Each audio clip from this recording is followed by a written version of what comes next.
Hello people of the internet. Today we're doing 3 quick sticks reviews with a bit of a twist. Hierdie week doen ons 3 Afrikaanse kinderstories. So if that last sentence sounded a bit like gibberish to you, you're in for a culture shock.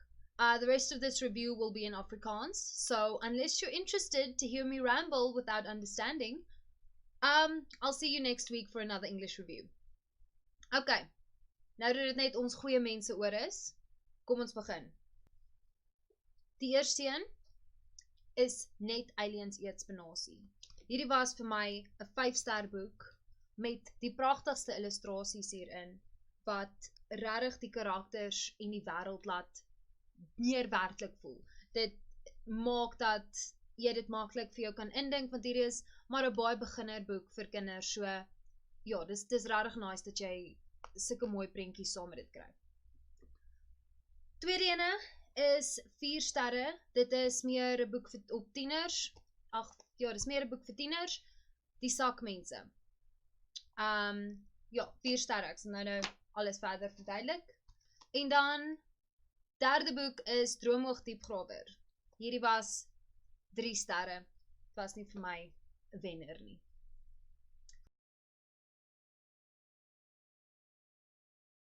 Net Aliens eet Spinasie. Hierdie is 'n kinderboek, 'n bundel kortstories wat almal regtig interessante konsepte het waarmee hulle werk. Jou ouma is 'n vampierjagter. Sy gaan jou onderwyser kom aanval. Of jou oom kry weird nuwe een van daai jappertjie hondjies en dan op 'n volmaan verander hy in 'n monster. Of daar's 'n alien in jou tuin en jy moet nou besluit wat hoe jy hieroor te doen. So dis alles eindaardig, onverwags, heeltemal unieke stories, wat definitief 'n jong leser se aandag gaan hou. In hierdie onwerklike, eindaardige omstandighede kry ons die suiker van hierdie verhaal. Dis regtig kreatief. En die kinderkarakters voel soos kinders. Hulle voel nie soos kleintjies nie, hulle voel nie soos kleuters nie. Hulle dink soos 'n kind tussen 10 en 15 sou dink oor hierdie goed. Hoe hulle goeders hanteer, dit maak net baie sin, maar tog het hulle hierdie baie kreatiewe konsepte wat mense andersins aan sal dink nie. Hierdie stories bly by jou omdat dit iets is wat jy nêrens anders kan kry nie. Dan die asyn in hierdie verhaal is regtig ook die konsepte. Hulle is vlak.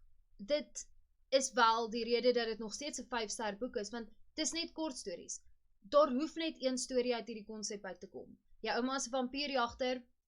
Dis meer as genoeg om 'n kind se aandag te hou vir die tydstip van die storie, want dit gaan nie baie verder nie. Hulle gaan nie probeer 5 episodes maak van my ouma en die vampierjagter nie. Dis hierdie een verhaal, dis hierdie een konsep en die res van die tiener se lewe gaan aan soos normaal.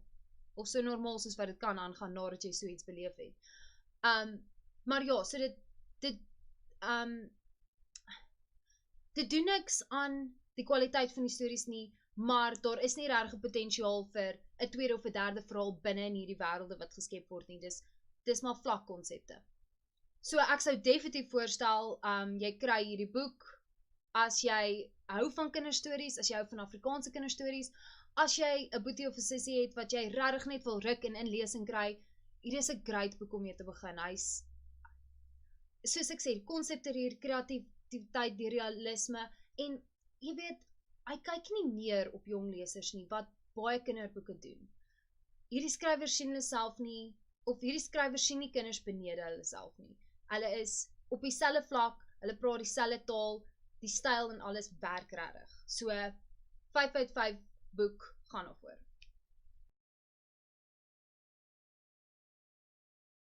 Die tweede een is die Sakmense. Hierdie is 'n donker storie oor 2 tieners met sakke in hulle lewens. So, die eerste tiener is Miriam. Sy is 'n swart meisie en die sak in haar lewe is die feit dat haar ma vrugte verkoop vir alpiesans op swart sakke in die straat.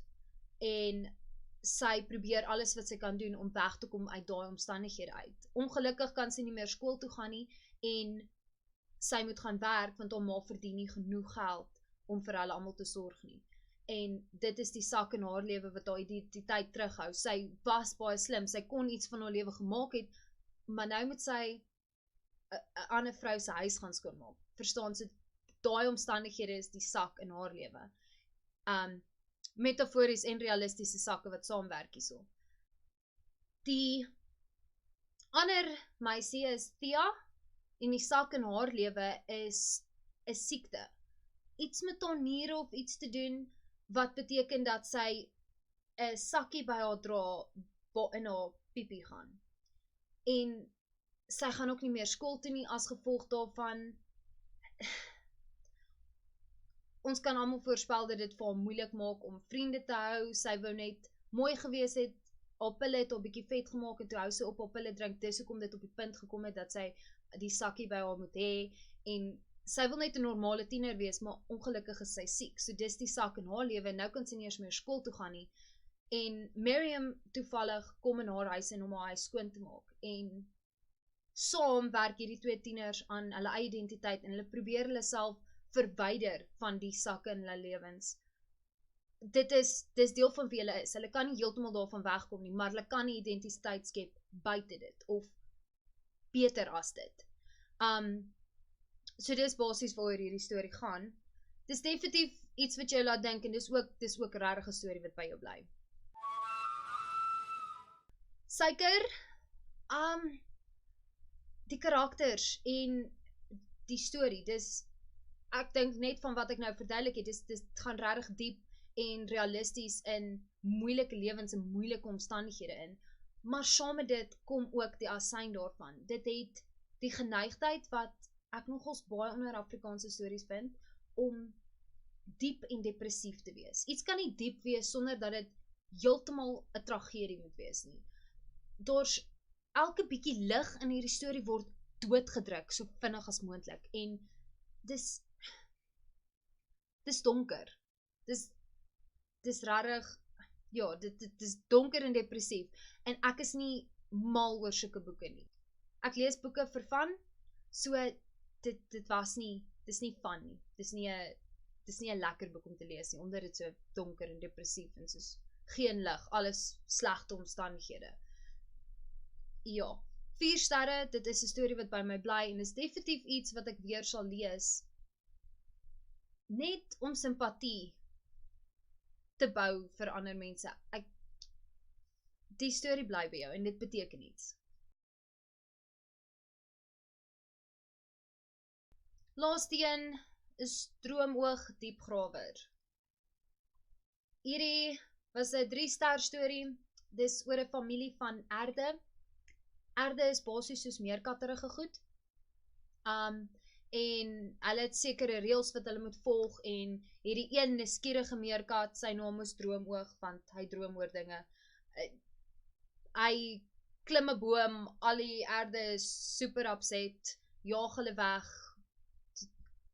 Jy weet, chaos ensues, daai tipe van ding. En aan die einde is almal weer gelukkig. Jy kan soort van voorspel hoe dit op 'n gelukkige einde gaan kom van hier af. Eintlik was dit great dat hy in 'n boom geklim het, jy weet. Dis maar baie eenvoudige storielyn. Suiker hierso is definitief die taalgebruik. Hulle bou 'n wêreld om die erde met hulle eie taal en hulle eie woorde vir goed so tussendeur, wat baie eenvoudig is, eenvoudig genoeg vir hulle ouderdom lesers om te verstaan, wat is soos laerskool, miskien vroeg hoërskool, maar laerskool. So, dis soos, ja, dis slaapwêreld, dis dit. Hulle noem mekaar name soos, ag, jy's 'n slaapstert, sulke tipe van goed, wat dit regtig maak asof jy voel asof jy in hierdie wêreld is. So dit was regtig lekker, die taalgebruik en die manier wat dit die storie uniek maak en bietjie sy eie smaak gee. Dan die asyn is die storie, dit gaan net te lank aan. Jy kan halfte van hierdie boek sny en dis nie 'n lang boek nie. En dit sal nie saak maak nie, want daar's so baie klein paadjies waar die storie afdwaal wat nie saak maak nie. Hy dwaal af en dan ignoreer ons dit verder. So ek dink net die boek was te lank vir wat hy wou gedoen het, of het aan te veel goed probeer vat. Hy het bietjie fokus gekort. dis kom dit vir my 3 sterre is, ek dink ek sal teruggaan na hierdie boek toe nie. Dis cute, maar nee, nie goed genoeg nie. So dit was 3 Afrikaanse kinderstories, bietjie van 'n korter video hierdie week. Het jy verstaan sover? As jy het, geluk, baie welkom hier. Ek is so opgewonde om bietjie Afrikaans op YouTube te sien. Ek weet nie of het julle al ooit Afrikaans gaan search nie. Daar's niks. Daar's soos 3 jaar terug, het hierdie random dude South African snacks geëet. Ja, en toe eet hy ouma beskuitjies sonder koffie. So, kom ons net nie. So ja, as jy verstaan het tot dusver, laat weet maar asseblief, ek wil weet hoeveel Afrikaanse kykers het ek, soos comment, dan weet ek wie julle is wat kyk. En ja, sê vir my, is daar enige ander stories wat julle wil doen, enige stories wat jy gehaat het, wat jy wil hê, ek moet oor praat, enige stories wat jy gelove het, wat jy sal wil hê, ek moet daar kyk, of oor praat. Laat weet my asseblief, ek is baie opgewonde om so bietjie meer Afrikaans in BookTube te kry. So, asseblief, ek sien baie uit om die comments te lees op dit. Dan, if you have not understood till here, congratulations for making it this far. And let me know what you thought about the rambling in the language you did not understand. Okay. I have heard a lot of descriptions of Afrikaans to, let's call it uneducated ears. I've heard that we sound angry or aggressive. I've heard that we sound really sexy and passionate. And I've also heard that the language sounds crass. It was called Kitchen Dutch in its origin, so if you know Dutch, you should recognize some of it. And it sometimes sounds a little bit close to German.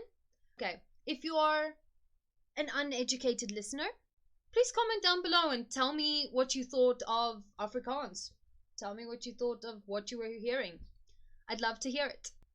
So, hit me with an honest opinion on the language. Then, the bar is back. And we've been doing okay. We've been growing bit by bit, little drops in the bucket. So I just want to say thank you for that. And then please ask some questions for the Q&A. I haven't received any questions yet, so please do that. You can also get me on Instagram, link in the description, and on Goodreads, but I mostly just track my reading on there. I'm not very active. Yeah. Cheerio.